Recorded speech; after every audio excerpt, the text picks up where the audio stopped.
Just yesterday marked a lesser-known Jewish holiday called Tu B'Av.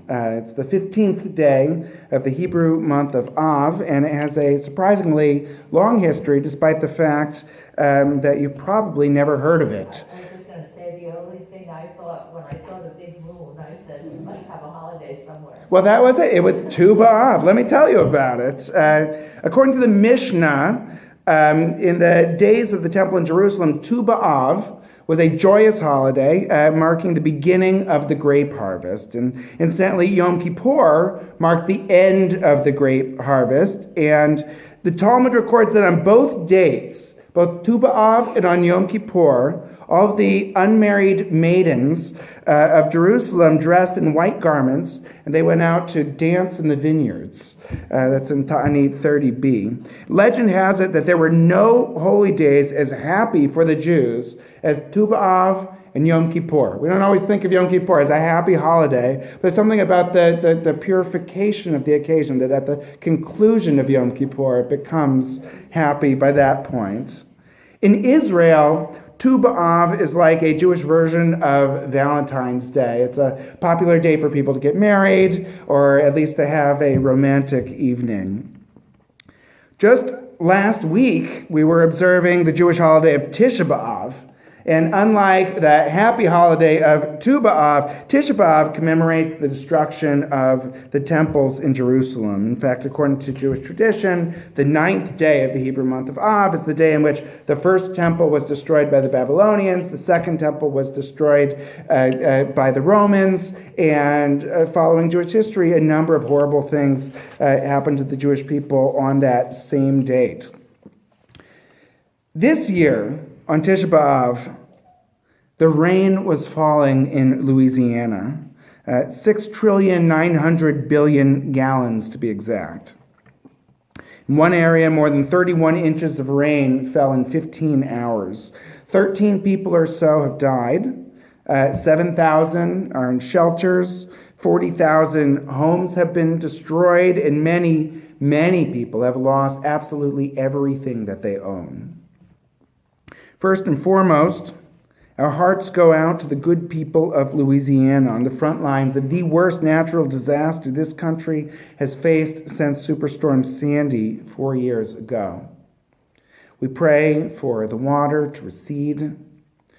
We pray for hospitals and government infrastructure to be up and running before too long.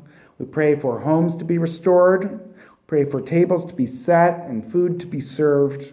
We pray for the discernment to know how best we can help.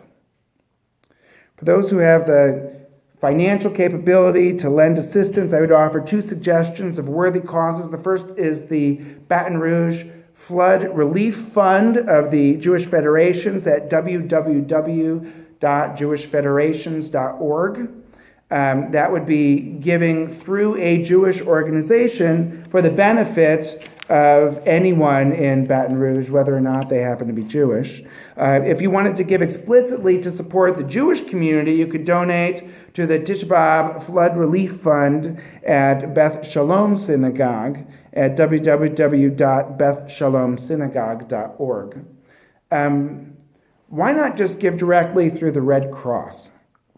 Well, 3 reasons. First, it is important for us to make the connection between what we are doing and the Jewish mitzvah of giving tzedakah to those less fortunate than ourselves.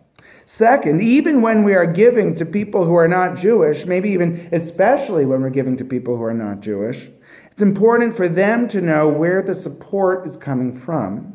Jewish people have been subjected to anti-Semitism from time immemorial, but when someone in need knows that they have been the beneficiary of help from the Jewish community, that may change the way that they feel about the Jewish people. It can help prevent not just stereotyping and name-calling, it can help prevent acts of violence against Jewish people. Third, it supports the wonderful Jewish organizations working so hard for the value of Tikkun Olam. Not that they keep a dime of the donation themselves for overhead. They give 100% of what they receive in cases like this, unlike some organizations out there. But the goodwill and the positive gestures of these wonderful Jewish organizations is giving credit where credit is due. Giving may be one way to help people deal with the matter at hand, but that doesn't answer the question that we ask every time something like this happens. Why do bad things happen to good people? In biblical times, something like a flood or a famine was often attributed to a punishment for something done wrong by the people who lived there, such as the flood in Noah's day or the destruction of Sodom and Gomorrah. However, we know for a fact that the good people of Louisiana did nothing to deserve this. There are rabbis who might argue that in God's infinite wisdom, there are choices God must make that are by definition beyond our comprehension as mere mortals. And yet that explanation seems to fall flat too. All I can tell you is this. We may never know why God allows tragedies to befall good people, but every time this does happen, we must work together to help each other endure it. Although the people of Louisiana did not bring this tragedy upon themselves, I think it may be worth asking whether humankind as a whole may have contributed one way or another. There can be no denying the extent to which human pollution and negligence has brought about global warming. 2016 has been the hottest year in the history of the planet, and the trajectory of the past decade doesn't bode well for the future. Of course, global warming does not necessarily mean that it's going to be hot and dry all the time. Experts tell us that it could lead to more snow and other hazardous conditions in the winters as well. Global warming leads to more extreme weather, such as the flooding that we see in Louisiana. And the neglect of our environment leads to the depletion of the wetlands that could otherwise help absorb some of this water that we're seeing. I'm not saying that we 100% brought this upon ourselves, but I am saying that if we don't take much better care of our environment, we can expect a great deal more of things like this to happen. And sooner or later, we're going to have to ask ourselves what kind of environmental legacy we hope to bequeath to future generations. This week's Haftarah portion is Parshat Nachamu, and Robin chanted it beautifully. And this Haftarah portion brings comforting words from the prophet Isaiah. Isaiah eases our fears by assuring us that when we make good choices and do our best to help others, God will be like a good shepherd providing for and protecting his flock. It's not that we have to right every wrong in the world ourselves. It's that if everyone does his or her small part, everything that everyone needs will be provided.